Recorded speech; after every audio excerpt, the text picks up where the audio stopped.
Most of us judge a garden by what we see at its peak, baskets overflowing with tomatoes, courgettes, and beans. This image of abundance is what we often call a successful harvest, measured in kilograms or pounds at the end of a single season. It's a simple, satisfying metric, reinforced by gardening books and TV shows. But this focus on a single peak moment can be misleading. It's like judging a marathon runner by their fastest sprint, not their endurance. A garden bursting in August might be empty in May or October. This boom and bust cycle prioritizes a short, intense burst of production over a steady supply. We celebrate the mountain of produce, but ignore the long periods of scarcity before and after. The single-season metric hides the bigger picture: the work, water, and resources needed for that one big harvest. It doesn't show how resilient the garden is to weather, or if it provides food when it's truly needed. True value may lie in a garden's quiet, consistent offerings over many months. This kind of success is harder to capture in a photo or a number. By focusing only on peak yield, we risk overlooking the more subtle, and perhaps more important, rhythms of nature. The real purpose of a home garden is to provide sustenance, not just spectacle. Measuring a garden's worth by its peak output is a modern idea, born from commercial agriculture. On large farms, efficiency and uniformity drive profit, maximum yield in minimum time. These values trickled down to home gardening as people moved to cities, and gardening became a hobby. Seed companies began marketing bigger, faster, more impressive yields. The prize-winning vegetable became the symbol of success. Older gardening wisdom focused on cycles and continuity, what could be harvested month by month, even during the hungry gap. The modern approach is linear, a clear start and finish, all in a few months. The goal became a sprint to a large harvest, not a steady pace. We've lost knowledge of managing gardens for resilience and long-term supply. The commercial model works when everything goes right, but it's fragile. It relies on stable weather, fertilizers, and intense labor at specific times. When these aren't guaranteed, the system can fail, leaving little to show for the effort. The focus on spectacle has replaced the wisdom of year-round sustenance. We need to reconsider what true gardening success looks like. Our perception of time in the garden has shifted dramatically. Traditional gardens followed a cycle: sowing, growing, harvesting, and preserving through all seasons. The harvest was a series of small events, not a single grand finale. This created a gentle, ongoing productivity, with something to eat even in winter.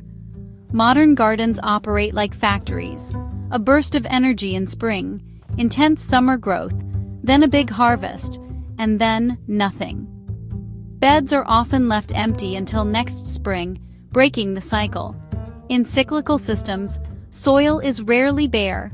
Cover crops and winter veggies protect and enrich it. Diversity supports beneficial insects and soil life, and the gardener's workload is spread out. The linear sprint-to-harvest model is exhausting for both garden and gardener. It demands huge effort in a short window, often leaving soil depleted. More external inputs are needed to compensate for the lack of continuous growth. We've traded slow, steady sustainability for a demanding sprint that leaves the system needing a reset each year. The contrast between annuals and perennials illustrates two gardening philosophies. Annuals, tomatoes, beans, courgettes, are the sprinters, fast, high yield, but short-lived. Each year, you start from scratch. Perennials, like asparagus, rhubarb, fruit trees, are the marathoners. They take time to establish, but provide reliable harvests for years with less work. Their yield grows steadily, building resilience and food security. Imagine a chart. Annuals show big spikes of effort and yield, then months of nothing. Perennials require initial effort, then offer steady returns with minimal input. Modern focus on yield favors annuals for instant gratification. But a garden of only annuals demands constant, intensive effort. Perennials build a foundation of resilience, demanding less from gardener and soil over time. True abundance comes from combining both, but not overlooking the long-term value of perennials. Patience pays off with a more secure, less labor-intensive food supply. The marathon, not the sprint, sustains us. Chasing speed in the garden comes with hidden costs. Fast-growing, high-yield varieties often sacrifice flavor for uniformity and transportability.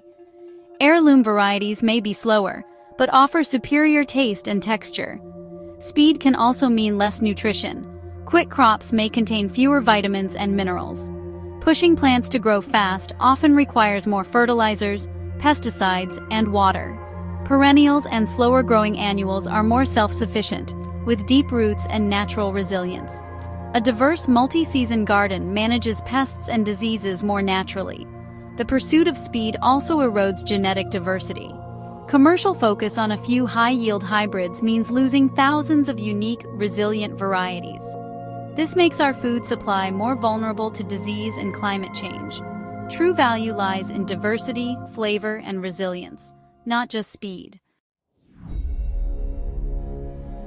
Systems optimized for a single goal, like maximum seasonal yield, are fragile. Modern gardens, built for peak performance, can fail spectacularly when conditions change. Monocultures of fast-growing annuals are unstable. A late frost or drought can wipe out an entire crop. In a diverse multi-season garden, risk is spread out. Perennials and overwintered crops provide backup. Diversity buffers against failure, pests, and diseases. Monocultures invite infestations. Mixed plantings confuse pests and attract beneficial insects. High-yield gardens often need chemical sprays, while diverse systems have built-in defenses. Labor is another weak point. The linear model demands huge effort in a short window. If life interrupts, the whole season can be lost. Cyclical gardens offer manageable tasks year-round, fitting real human lives. Resilience comes from diversity, continuity, and flexibility, not just output. If seasonal yield is the wrong metric, what's the right one? The answer is continuity. Historically, gardens aimed to provide food for as much of the year as possible. Success was measured by how few weeks a family went without something fresh. The goal? Close the hungry gap and ensure a steady supply. This shifts focus from short-term gain to long-term resilience. Gardeners plan for succession: early potatoes, main crop beans, storage pumpkins, winter leeks, and kale. Diversity becomes essential, different crops for every season. The garden's year-long performance matters more than a single moment of abundance. Soil is never idle. Cover crops and green manures keep it healthy. This patient, sustainable approach yields more reliable food and healthier gardens.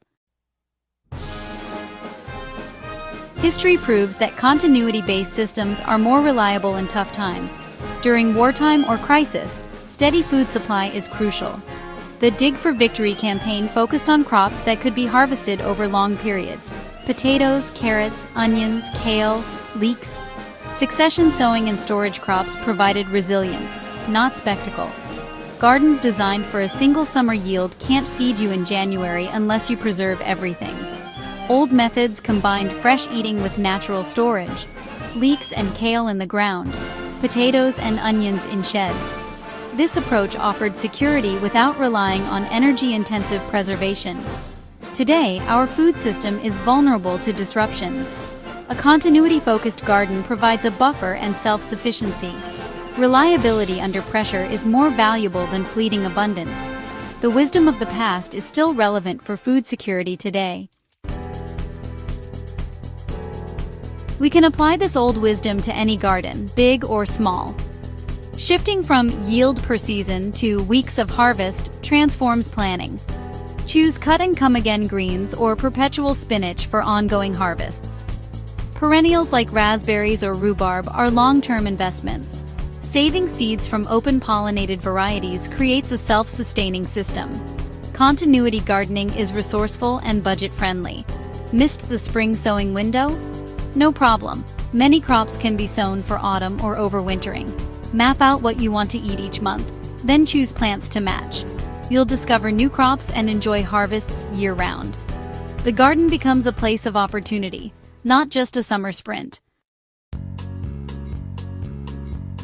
As we look at dormant winter gardens, we see the result of a philosophy focused on short bursts of abundance. We've mastered the summer sprint, but lost sight of gardening's deeper purpose. History and nature suggest a better metric continuity, a steady, reliable supply. This approach builds diversity, resilience, and sustainability. It spreads the workload, making gardening a gentle rhythm, not a frantic chore. The real question isn't how much we can grow, but how we want to grow. Do we want gardens that exhaust themselves, or ones that pulse with life year-round? A handful of greens in February may be more valuable than a mountain of tomatoes in August. The most valuable harvest is the one that's there when we need it.